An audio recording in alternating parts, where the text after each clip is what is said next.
প্রাণের ঠাকুর শ্রীরামকৃষ্ণ বলছেন, বৈরাগ্য ৩-৪ প্রকার।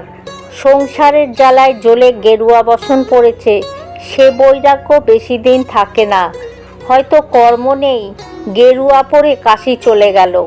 ৩ মাস পরে ঘরে পত্র এলো, আমার একটি কর্ম হয়েছে, কিছুদিন পরে বাড়ি যাইব, তোমরা ভাবিও না।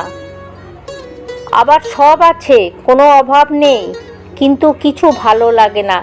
ভগবানের জন্য একলা একলা কাঁদে, সে বৈরাগ্য যথার্থ বৈরাগ্য। মিথ্যা কিছুই ভালো নয়, মিথ্যা ভেক ভালো নয়। ভেকের মতো যদি মনটা না হয়, ক্রমে সর্বনাশ হয়। মিথ্যা বলতে বা করতে ক্রমে ভয় ভেঙে যায়, তার চেয়ে সাদা কাপড় ভালো।